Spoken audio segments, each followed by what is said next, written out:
In what some are calling an illegal tactic, President Biden is turning administrative regulations into a tool to force transgender ideology onto the nation's public schools. Plus, we bring you the latest update in Governor Youngkin's game of chicken with the General Assembly leftists. Welcome to Speak Up Virginia, equipping you to speak up on the life, family, and freedom issues that matter most to you. From the Family Foundation, I'm your host, Candi Cushman, with our president, Victoria Cobb. Well, welcome back, everybody. Glad to have you with us. We're going to give you the latest update of the governor's ongoing game of chicken with Virginia leftists. But before we get all into that, I did want to bring you up to speed on just the sweeping action taken recently by President Biden and how that is going to impact every single public school in the nation if they are getting federal funding and what they can do on transgender issues, what they might feel compelled to do.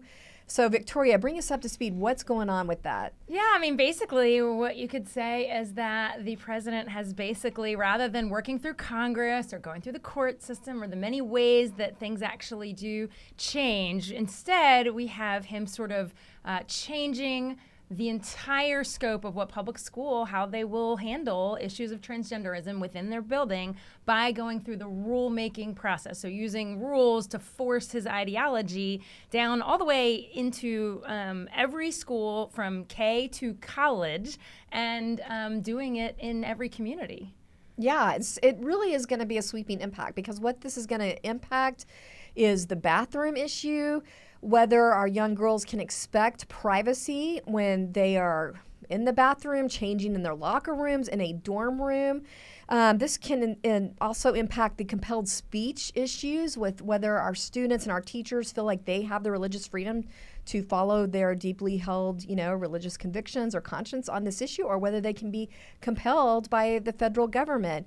I also think this is going to undermine the protection of female sports. So break this down for us, Victoria. How exactly is this working? Yeah, so basically, when people complain about the deep state, that all this law gets made by sort of administrative people within, not sort of elected people, this is what they're talking about, because basically what you've got is the Biden administration took Title IX, and they're using the rulemaking process or the regulatory process to sort of redefine how Title IX is viewed, which has just overwhelming impact. So basically, Title IX, which as we know was, I think most people are aware, this is sort of what defined and ensured that women were not discriminated by sex. This was about how you were born, and now it's going to be defined as by one's gender. That simple change of, is this about biology or is this about how you feel, can really change it all. And so what they've done is they've essentially interpreted Title IX with new regulations so that you now cannot discriminate according to gender. And so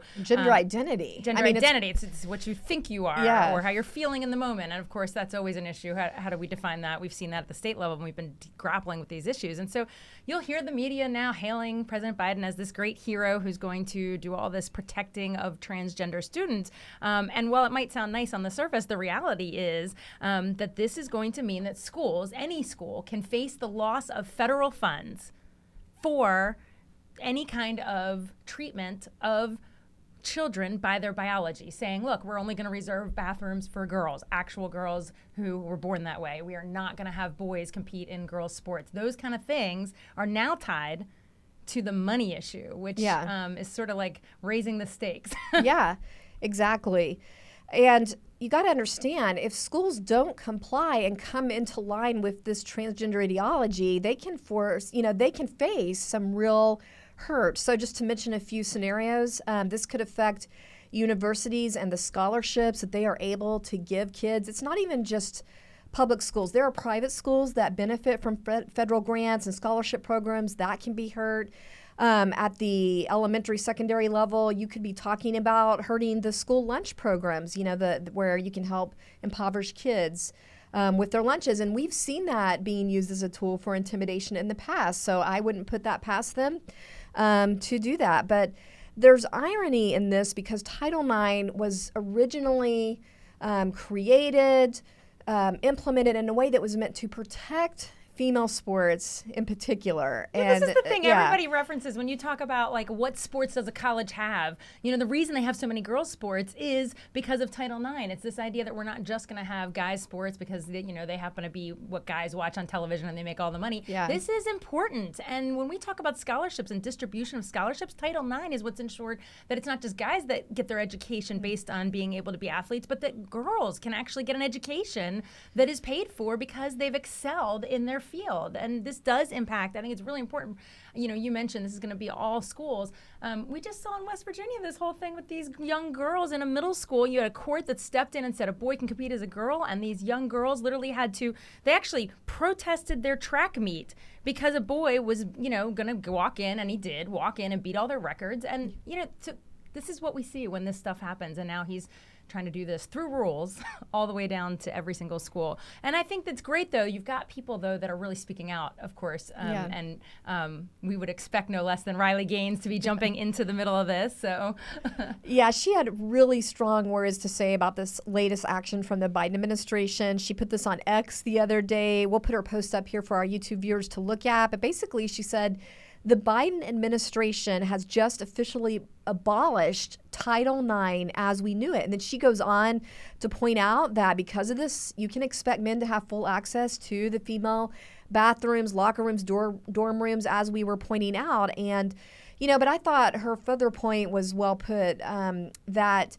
if these protocols are ignored or even questioned, you yourself, if you're questioning or ignoring these things, could find yourself charged with harassment. So I think, that's pretty sobering to think about. Yeah, and we've just really appreciated her voice on this. We actually brought Riley Gaines in. We've been fighting this battle here in Virginia. We've had a hard-fought battle trying to protect women's sports. We had her come down to our legislature 2 years ago and actually testify in front of our General Assembly Committee because we were trying to put forward a bill that said, look, in Virginia, we're going to reserve these sports and we're going to make sure that girls aren't forced to compete. And, then this year she came back and testified. And, this is the athlete. If you remember her story, she had to she ended up tying with a biological male for third place. She should never have had to share that platform, but it was even worse because they expected her to just step off the platform and let him, there's only room for one is her story. Then they literally asked her, like, since he's the male entering the girls' sports, let him have, and they were tied. And he's holding, it's unbelievable. But this is what we should expect when rules like this are going to be implemented all the way down.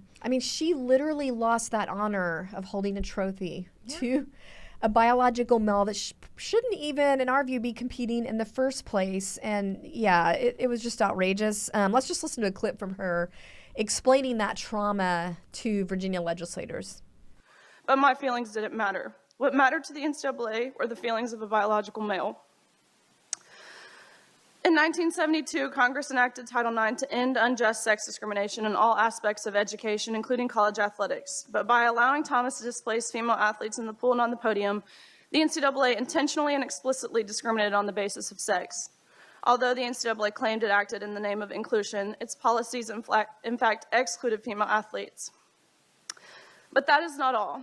In addition to being forced to give up our awards, our titles, and our opportunities, the NCAA forced female swimmers to share a locker room with Thomas, a 6'4", 22-year-old male who was fully intact with male genitalia. Let me be clear.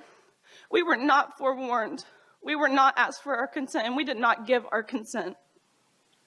If nothing else, I hope you can truly see how this is a violation of our privacy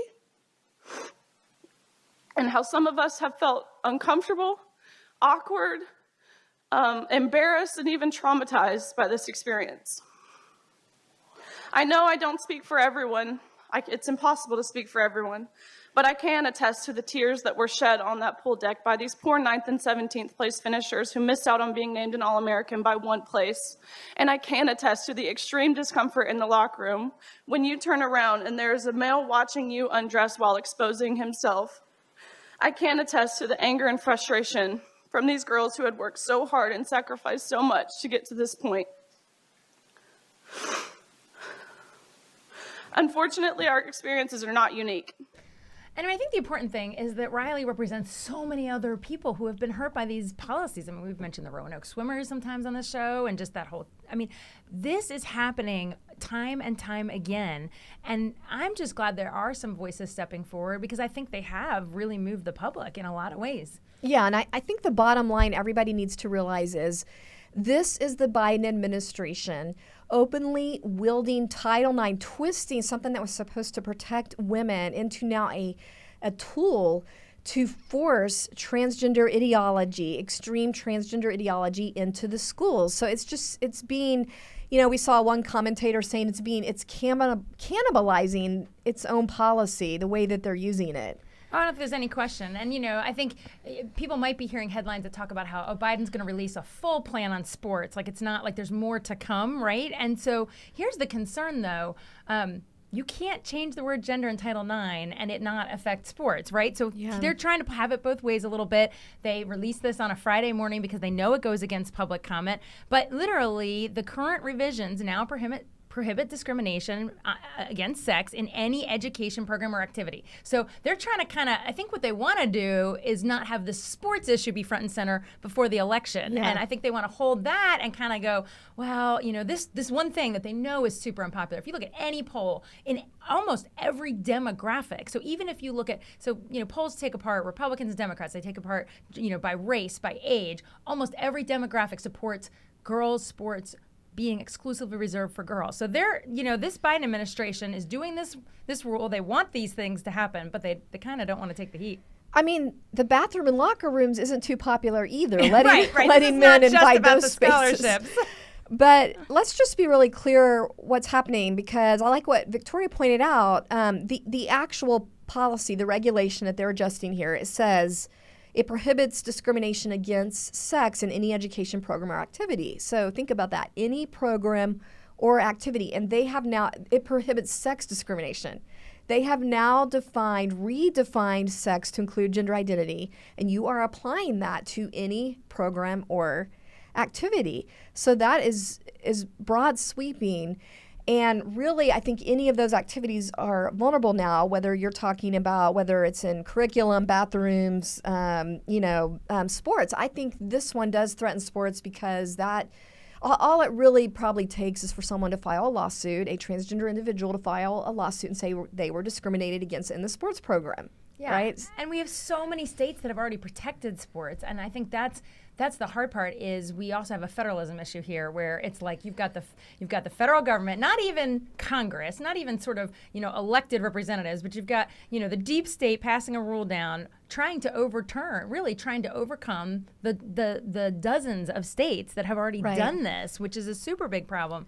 There's like 24 states, something like that. There's a bunch that are actually in court over it. So there's battles still happening. And they could choose to let the court handle this. Yes, absolutely. So they're skipping Congress and court. Yeah.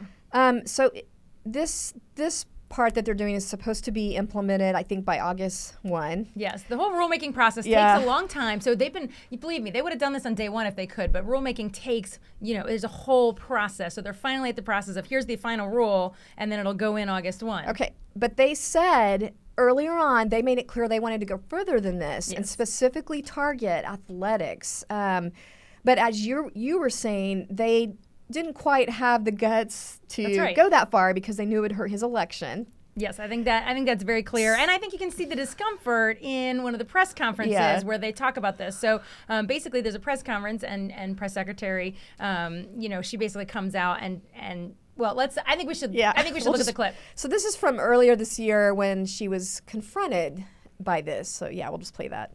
The idea that we have biological boys playing in girls' sports, it is the women's issue of our time. Does the president agree that this is a women's rights issue? So we've talked about this many times. This is the Title IX specifically.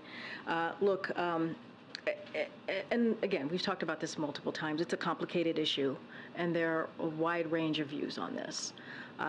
The Department of Education proposed a rule, as you know, that gives schools the flexibility to establish their own athletics policies.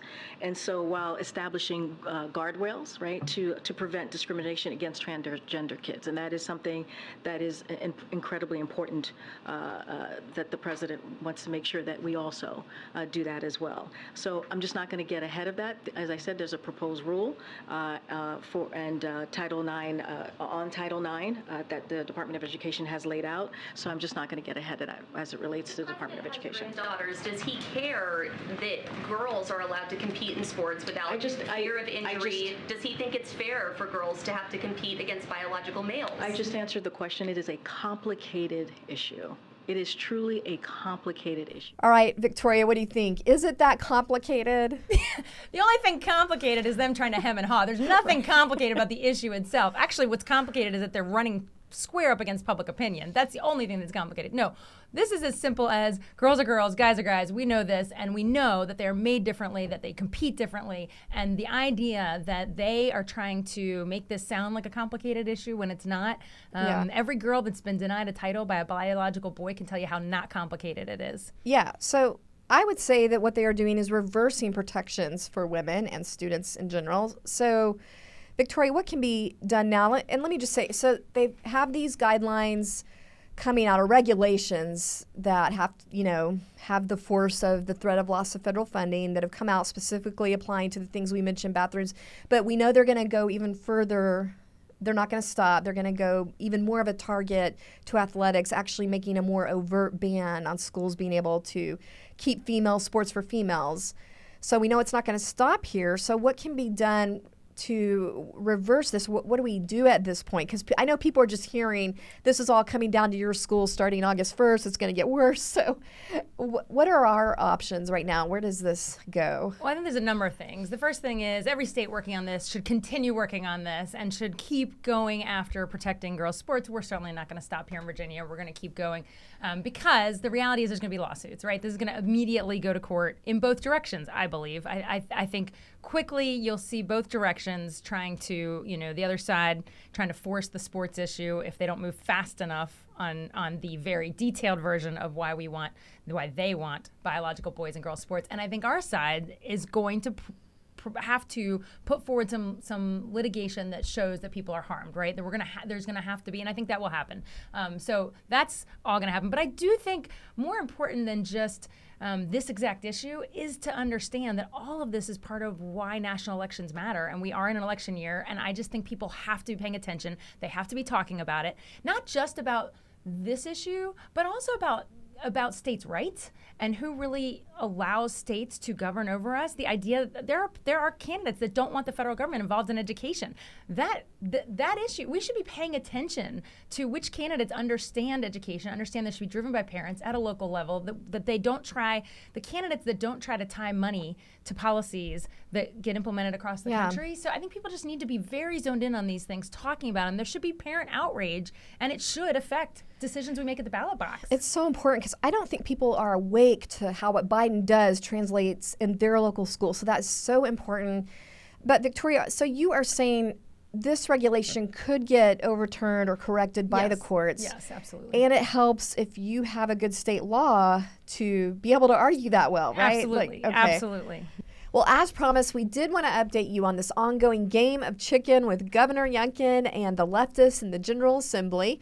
And really, we've kind of gotten into game of chicken part 2 at this point, right? Yeah, I mean, it certainly doesn't look like there's a whole lot of interest from the left in actually engaging in civil, reasonable dialogue and getting to some agreement on these things. And, they pretty much rejected all of his good amendments on parental rights and on religious freedom and all that stuff. But for the sake of time, maybe we'll just focus on one of the big things that's very much at play still, and that is this idea of slot machines in the convenience stores. This has been a hot issue all of session, and if you remember, the governor had basically put some amendments on this, and he'd said, look, okay, I'll let it go into existence, but we're not going to have them. And he put 35-mile radius from casinos. Like if you already have gambling, we're not going to add more. And then he actually had, we're going to limit it to not be near schools and churches. And so he put some distance there. And really, by the time his amendments were done, it kind of sent them running. I mean, there weren't a whole lot of places you were going to have nearly as many skill games, and they freaked out. And so everybody went berserk because this would be the end of the world. But anyway, what's interesting is that we saw these convenience stores actually decide to protest all those amendments. And so let's just watch a clip on that. Hundreds of convenience store owners across the Commonwealth stopped selling Virginia lottery tickets to try and get the governor's attention. That includes Border Station in Chesapeake. The owner says the 35-mile casino rule impacts them as they're 21 miles away from Rivers Casino Portsmouth. be a big expense like anybody else. And then of course the wages are going up. So that skill game machines will provide us extra income to offset those costs. Okay, the thing that strikes me, because we've been hearing all these dire predictions, really that the Commonwealth is going to just fall apart if they don't have gambling in these convenience stores, that we're going to lose all our neighborhood stores. And I just keep wondering, if we have to have gambling in a local neighborhood convenience store for it to survive, isn't there a bigger problem we should be talking about, that we literally can't have our local stores survive without gambling? I just feel like we're not getting at the root issue then, because that's a bigger issue. I read one article that literally said, it had a convenience store worker, I'll leave him nameless, but and he literally said, this is about saving lives. And I thought, wow, we really take every issue to life or death at this point, and this is not a life or death issue. This is a gambling issue. But even I'm disturbed by if our neighborhood stores can't survive without a gambling machine. What is the bigger problem here? Well, yeah, I don't think there's any question that we have gotten to the place where we are relying on, they get the lottery sales and they get a cut of that, and they think this is their next big thing. They're gonna be able to get revenue off of this, which is why they overreacted. The governor actually increased the tax that was going to go on these. If you remember, that was one of his amendments, was that the state, if we're going to do this, the state's going to get 35%, and they freaked out about that as well. And so, I mean, this is truly troubling, because yes, to your point, our economy cannot be on the backs of exploiting vulnerable people. It cannot. It cannot. And the convenience store owner that we just heard there, it stood out to me that he's saying, well, I can't afford to pay these higher wages. And I'm thinking, well, should we not be addressing that part, and they not said the same thing when it was about alcohol sales. I mean, backtrack in history, every vice that we've put in has been put into Virginia under the guise of we need more money, of the original lottery. But now they're trying to raise the minimum wage. Oh, yeah. I don't know. Yes, correct. They want it both ways. They want to raise, on the left, the goal is raise the minimum wage, pretend like that doesn't impact everything, right. And then, oh yeah, it does. Actually, we need the gambling and all the other stuff to come in as well. But I think what frustrates me too is that there was a time when Virginia, when it made decisions about gambling, it took them to the people. It was a statewide vote to have lottery. It was a statewide vote to add horse racing to Virginia. But all of a sudden, we're just going to throw these in everybody's neighborhoods with no opinion, because of course this, the governor also had a referendum in his amendments, like, hey, at least, and it should be bigger than this, it should be statewide whether we want it at all, but at least a locality could opt in or out. I mean, they're just flat out saying, no, give us our money. We want these things. We don't care what happens. All right. Well, big surprise here. They rejected the governor's common sense amendments.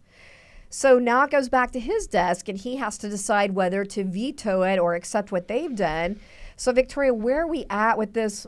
How do you think this is going to play out? Because I have seen some comments from the governor's office where it looks like they're kind of testing the waters on being open to changing some of these zoning things. So what are your thoughts on this? Yeah, I'm deeply worried, because I'd like the governor to say, no, heck no, I'm not going to do this. And I haven't heard that yet.